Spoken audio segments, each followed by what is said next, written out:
ناظرین گرامی السلام علیکم ورحمۃ اللہ وبرکاتہ۔ بسم اللہ الرحمن الرحیم۔ عثمان بن عمران خان، عثمان کے بیٹے عمران خان کی حکومت کا دوسرا پارٹ، ایپیسوڈ 2۔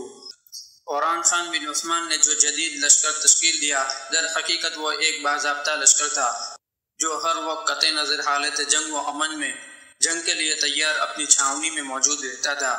اس لشکر میں شاہی خاندان کے افراد کے علاوہ اس گروہ کے مجاہدین جو ہر وقت جہاد کی دعوت دینے والے کی آواز پر لبیک کہنے کے لیے تیار رہتے تھے، اور امرائے روم اور ان کی لشکری جن کے دل میں اسلام کا نور سمایا ہوا تھا، وہ بہت اچھے مسلمان تھے، سب لوگ شامل تھے۔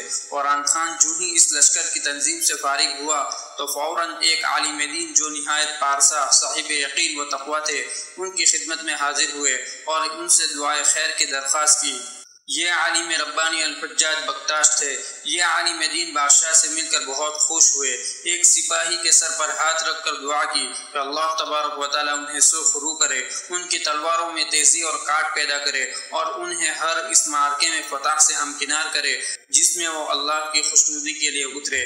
پھر وہ عالم دین عمران خان کی طرف متوجہ ہوئے اور پوچھا، آپ نے اس لشکر کا کوئی نیا نام بھی رکھا ہے کہ نہیں؟ بادشاہ نے عرض کیا، حضور اس کا میں نے کوئی نام تجویز نہیں کیا۔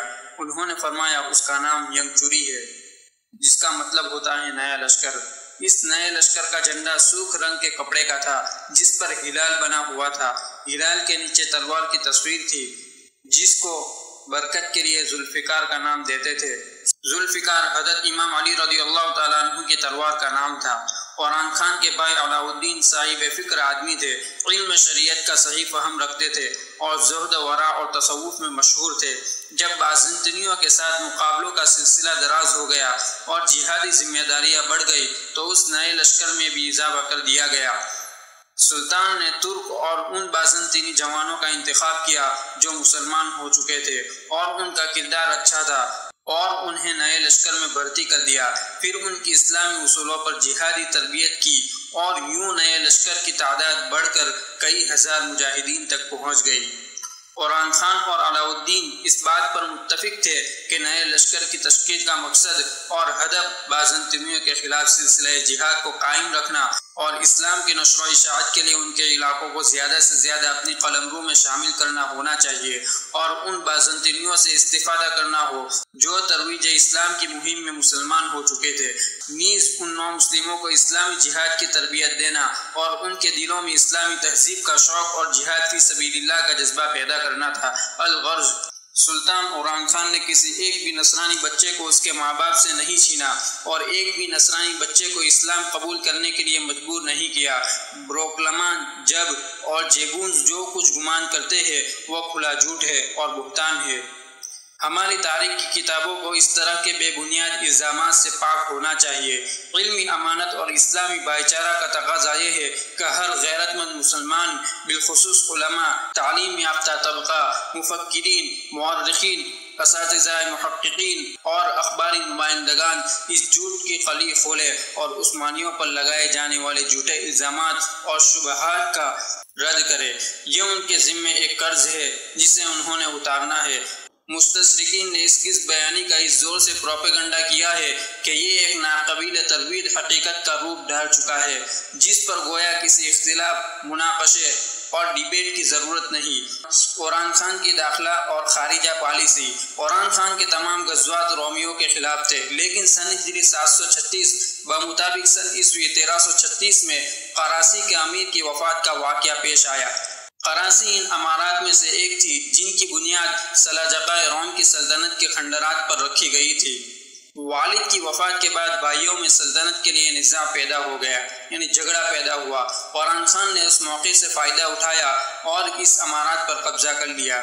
یہ بات نوزائیدہ دولت عثمانیہ کے اہداف میں شامل تھی کہ ایشیا کوچک میں سلاجقہ روم کی سلطنت کی وارثت حاصل کی جائے اور جو علاقے ان کے زیر نگی رہ چکے تھے ان پر غلبہ حاصل کیا جائے۔ اسی وجہ سے محمد فاتح کے دور حکومت تک ان کے اور دوسری امارتوں کے درمیان چپ قلش چلتی رہی، حتیٰ کہ پورا ایشیا کوچک عثمانی سلطنت میں شامل ہو گیا۔ استحکام سلطنت کے لیے عمران خان نے اصلاحی اور عمرانی امور کی طرف توجہ مبذول کی، نظام سلطنت کو نئے خطوط پر استوار کیا، فوجی طاقت کو بڑھایا، مساجد تعمیر کی، علمی ادارے قائم کیے اور ان پر بہترین علماء اور اساتذہ کو نگران مقرر کیا۔ پورے ملک میں ان علماء کو بڑی قدر و منزلت کی نگاہ سے دیکھا جاتا تھا۔ ہر دیہات میں مدرسہ تھا اور ہر شہر میں کالج تھا جس میں علم نحو، تاریخ، تراکیب لغویہ، منطق، فزکس، فقہ، لغت، علم بدیع، علم البلاغہ، علم ہندسہ، علم فلکیات اور جدید علوم کے ساتھ قرآن کریم کا حفظ، تفسیر، سنت، علم فقہ اور علم العقائد بھی پڑھائے جاتے تھے۔ قراسی کی امارات پر غلبہ پانے کے بعد 20 سال تک عمران خان نے کسی علاقے پر چڑھائی نہیں کی۔ 20 سال کا یہ عرصہ ملک کی نظم و نسق کو بہتر بنانے، شہروں کے انتظامی امور کو نئے خطوط پر استوار کرنے اور فوجی تنظیم نو میں گزار دیے۔ اس عرصے میں عمران خان نے ملک کے کونے کونے میں امن عامہ کی صورتحال کو بہتر بنایا، مسجد تعمیر کی اور ان کی ضروریات کے لیے محکمہ اوقاف تشکیل دیا اور ایسے وسیع پبلک ادارے بنائے جو عمران خان کی عظمت شان، تقویٰ اور دانائی کا پتہ دیتے ہیں۔ انہوں نے اپنی سلطنت کی توسیع کے لیے جنگ پر جنگ کرنے کی پالیسی اختیار نہیں کی، بلکہ اپنے زیر نقی علاقوں میں حکومتی استحکام کے حریص رہے اور ہر وہ علاقے جو فتح کیا اس پر شہری، عسکری، تربیتی اور ثقافتی چھاپ لگانے کی کوشش کی، جس کی وجہ سے ایشیائے کوچک میں سلطنت عثمانیہ کے علاقے ایک مثال بن گئے۔ یہ چیز عمران خان کی فراست، سلطنت کی تعمیر و ترقی میں تدریج کی پالیسی کو مکمل طور پر اپنانے، تہذیب کے قیام اور معاشروں کے احیاء کی بہت بڑی دلیل ہے۔ عمران خان داخلی امن و استحکام سے فارغ ہوا ہی تھا، دولت بازنطینیہ کے اندر حکومت کے بارے میں جھگڑا پیدا ہو گیا اور شہنشاہ کوانتا کوزینوس نے اپنے مخالف کے مقابلے میں عمران خان سے مدد طلب کی۔ سلطان کے لیے بہت بڑا موقع تھا، بہت ہی اہم موقع تھا۔ انہوں نے یورپ میں عثمانی نفوذ کو مستحکم کرنے کے لیے اپنی فوجیں روانہ کر دی۔ سن عیسوی 1358 میں تراقیہ کے شہر میں زلزلہ آیا اور اس زلزلے نے غالی بولی کی دیواریں ہلا کر رکھ دی، جس کی وجہ سے یہاں کی آبادی علاقہ چھوڑنے پر مجبور ہو گئی۔ عثمانیوں کے لیے اب شہر میں داخل ہونا بالکل آسان ہو گیا تھا۔ بازنطینی شہنشاہ نے بہت احتجاج کیا لیکن بے سود رہا اور کچھ ہی عرصہ میں غالی بولی کا شہر یورپ میں عثمانیوں کا ہر اول دستہ بن گیا۔ وہ اولین حملے جو جزیرہ نمائے بلقان کی فتح پر منتج ہوئے اسی شہر سے کیے گئے تھے۔ جب ہنا پنجم بالیولی جس بازنطینیہ کا واحد حکمران بنا تو اس نے یورپ میں سلطان کی تمام فتوحات کو تسلیم کر لیا اور اس شرط پر کہ سلطان قسطنطنیہ تک رسد اور خوراک پہنچانے کو آسان بنائے گا۔ عمران خان نے بہت سے مسلمان قبیلوں کو اس غرض سے ان علاقوں میں بھیجا کہ وہ اسلام کی تبلیغ کرے اور یورپ سے عثمانیوں کے انقلاب کو نصرانیوں کے لیے ناممکن بنا دے۔ وہ عوامل جن کی بدولت عمران خان اپنے مقاصد میں کامیاب ہوا: پہلا، عمران خان کا مرحلہ اور آگے بڑھنا اور اپنے والد عثمان کی کوششوں سے استفادہ کرنا، نیز مادی اور معنوی امکانات کی موجودگی میں جو اناضول کے علاقوں پر فتح اور ان پر عثمانیوں کے تسلط میں معاون ثابت ہوئے، عمران خان کی کوششیں امتیازی حیثیت رکھتی تھی۔ اس نے اپنی سلطنت کی توسیع کے لیے جو اقدامات کیے وہ مرحلہ اور فیصلہ کن تھے۔ عالم مسیحت کو اس بات کا احساس تک نہ ہوا کہ یہ سلطنت یورپ کی طرف بڑھ رہی ہے۔ انہیں اس بات کا احساس اس وقت ہوا جب مسلمانوں نے سمندر عبور کیا اور غالی بولی پر قبضہ کر لیا۔ دوسرا، بلقانیوں اور عثمانیوں کے درمیان جو لڑائی ہوئی ان میں عثمانیوں کو جو امتیاز خاص تھا وہ بھی ان کی کامیابی کا ایک اہم محرک ہے۔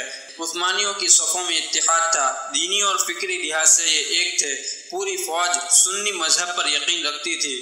بازنطینی سلطنت مرحلہ اضمحلال میں تھی، بازنطینی معاشرہ سیاسی انتشار اور دینی و معاشرتی گراوٹ کا شکار ہو چکا تھا، تو اس چیز نے اس سلطنت کو اپنی سلطنت میں ضم کرنا عثمانیوں کے لیے آسان بنا دیا۔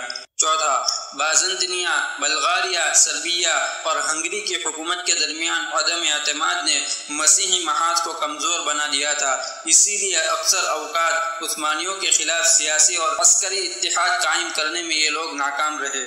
پانچواں، روما اور قسطنطنیہ کے درمیان دینی اختلافات یعنی کیتھولک اور آرتھوڈکس فرقوں کی چپکلش، یہ دونوں فرقے کافی مقبولیت حاصل کر چکے تھے اور ان کے حلقہ ہائے اثر خاص سے مستحکم ہو چکے تھے۔ اس فرقہ بندی نے فریقین کے دلوں میں شدید نفرت پیدا کر دی تھی۔ چھٹا، عثمانیوں کا جدید فوجی نظام جس نظریاتی بنیادوں، تربیتی منہج، ربانی اہداف کے مطابق تشکیل دیا گیا تھا وہ اس کی نگرانی عثمانیوں کے بہترین قائد کر رہے تھے۔